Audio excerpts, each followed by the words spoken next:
নমস্কার বন্ধুরা, Bengali food and ব্লগের নতুন একটি রান্নায় তোমাদেরকে স্বাগত।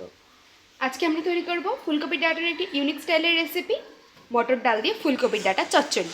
তো দেখো, সেজন্য এখানে আমাদের যা যা লাগবে সব কিছু আমরা এখানে নিয়ে নিয়েছি। এখানে প্রথমে আমরা ফুলকপির ডাঁটাটা নিয়েছি। এটা কিন্তু অনেক সময় আমরা ওয়েস্ট হিসেবে ফেলে দিই, তো ফেলে না দিয়ে এরকম স্টাইলে একটা রেসিপি তৈরি করা যেতেই পারে, বেশ সুস্বাদু হয়। এটাকে ছোটো ছোটো করে কুচিয়ে আমরা ভাপিয়ে রেখেছি হালকা করে। আলুটাকে একদম ঝিরিঝিরি করে কুচিয়ে ভাপিয়ে নিয়েছি।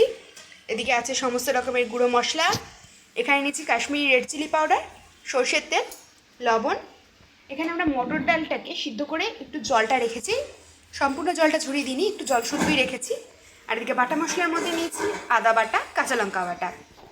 কড়াই গরম বসিয়ে দিয়েছিলাম, কড়াইটা গরম হয়ে গেছে। এবার এর মধ্যে আমরা পরিমাণ মতন তেলটা দিয়ে দেবো।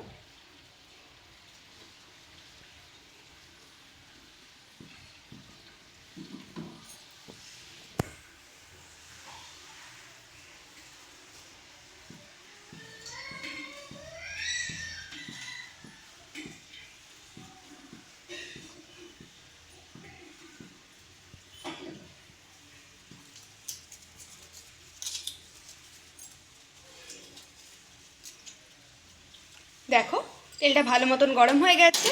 এবার এর মধ্যে আমরা প্রথমে পাঁচফোড়ন আর তেজপাতা ফোড়ন দিয়ে দিচ্ছি।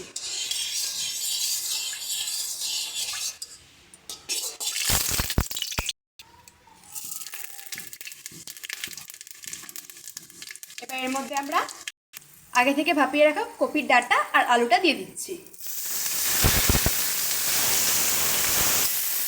যেহেতু আমরা দুটোকে আগে থেকে ভাপিয়ে রেখেছিলাম, তো সেই জন্য আমরা দুটো একসাথেই দিয়ে দিলাম, কোনো অসুবিধা হবে না। তাহলে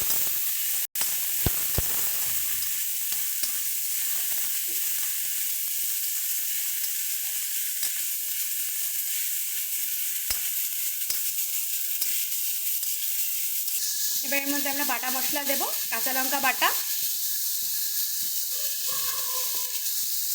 আদা বাটা। খুব সামান্য পরিমাণে দেবে আদা বাটাটা, আর ঝালটা তোমরা যে যেরকম খাও সেই অনুযায়ী। হলুদ গুঁড়ো, শুকনো লঙ্কার গুঁড়ো,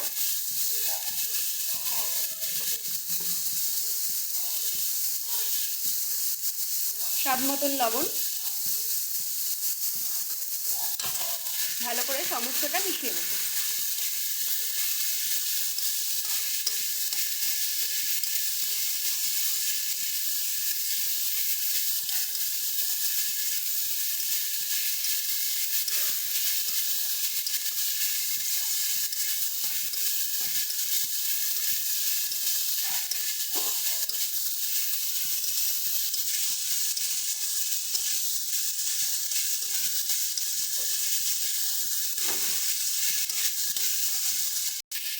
দেখো, এটা ভালো মতন মশলার সাথে মিশে গেছে আর বেশ মাখা মাখা হয়ে এসছে।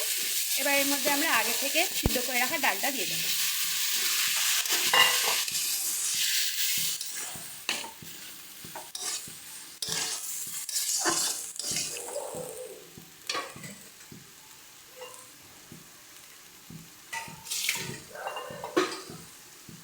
পরিমাণ মতন জল দিয়ে দেব।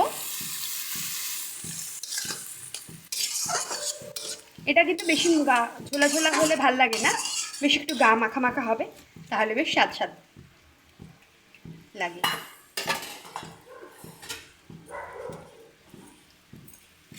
দেখো, এটা একটু বেশ মিনিট দুয়েকের মতন ঢাকনা দিয়ে এটাকে এখন আমরা ফুটতে দেবো।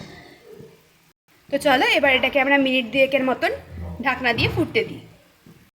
দেখো, মিনিট দুয়েক পর ঢাকনাটা সরিয়েছি, বেশ সুন্দর একদম গা মাখা মাখা তৈরি হয়ে গেছে এটা।